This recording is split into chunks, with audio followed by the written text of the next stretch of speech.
The arts scene is getting a hefty windfall with a 25% increase in funding from the authorities. How will this bolster the recipients' capabilities? And what's in store for the passionate theatre goer or the man in the street? Alice Chia tells us more.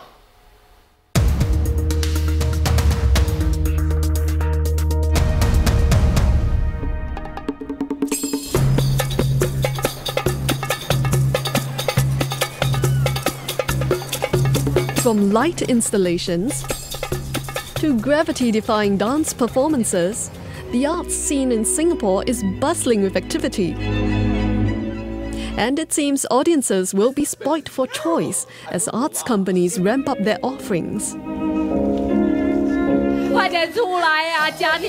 Take, for example, theatre company Drama Box.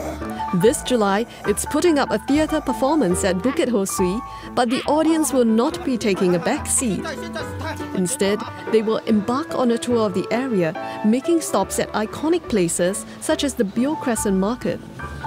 Here, they can enjoy performances and watch history come alive. Residents will share their experiences, including living through the 1961 fire that destroyed nearly 3,000 homes. This is where cobbler Mr. Yap has set up stall for about 10 years.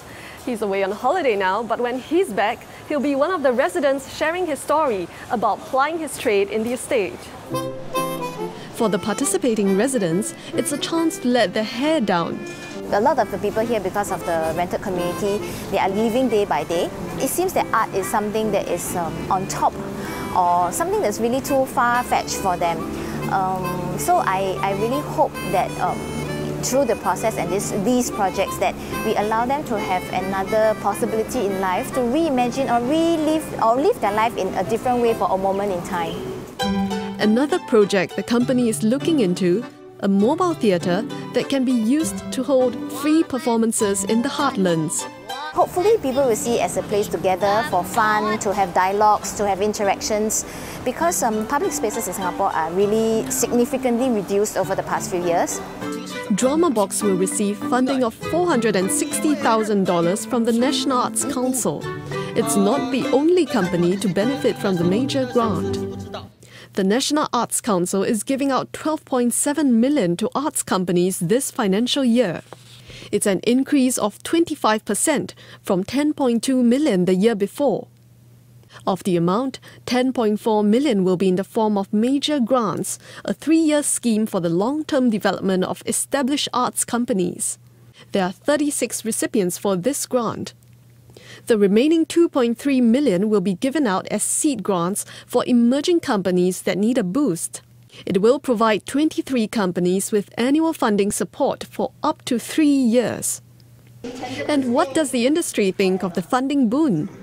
It's a very good sign for the arts groups that they can sort of focus on the things that matter, that are important, that are long-term, and not just looking at the short-term box office revenue-generating activities.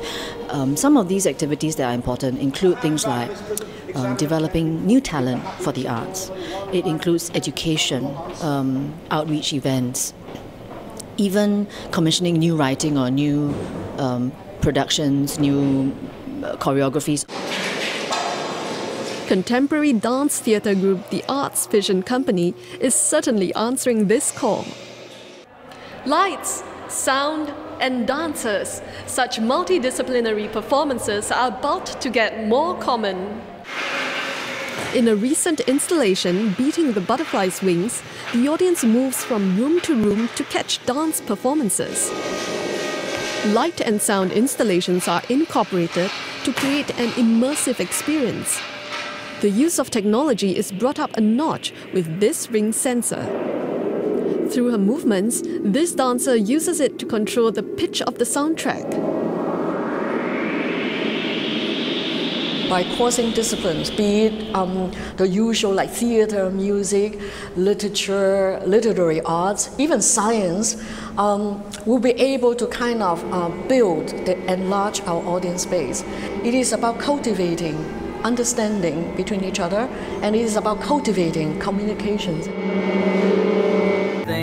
Emerging companies were not left out. And I will swing dry. 3-year-old theatre company Pandemonium is one of the seed grant recipients.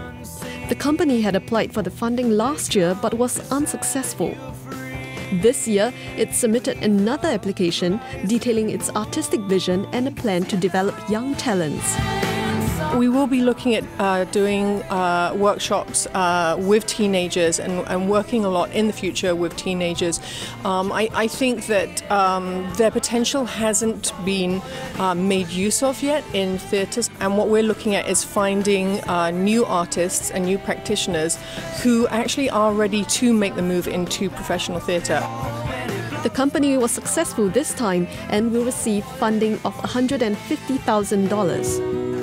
For some groups, whether or not they get funding may determine if they are able to continue their programs. Old Open House has been organising art walkabouts for 4 years.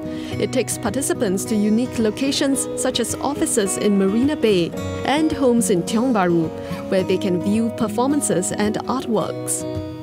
We always have this ritual in Open House that people need to take their shoes off before they come into their homes. They're curious, they love to look around, they love to see the artwork, but they know that it's someone's private home. And that's part of the beauty of it. The walkabouts saw some 2,000 participants at each edition, but it was canned last year due to insufficient funds. This year, the organisation will get seed grant funding of $150,000. So now Open House will no longer be that indie organisation or indie pop-up event that just appears magically at the start of the year and then disappears for the rest of the year. With the funds, the organisation can start building a team and putting together plans for the longer term. It's currently planning its next Open House event, scheduled for early next year, but remains tight-lipped on the location. To be something that's altogether surprising, maybe something dangerous and sleazy, but we can't say where. And that is perhaps a sign of things to come, with the arts in Singapore set to showcase new, exciting talent and reaching out to a wider audience than before. Because arts groups know that the funding will never be enough. They know the only way forward is to constantly hone their craft and to come up with innovative ideas that can draw new audiences while delighting existing fans.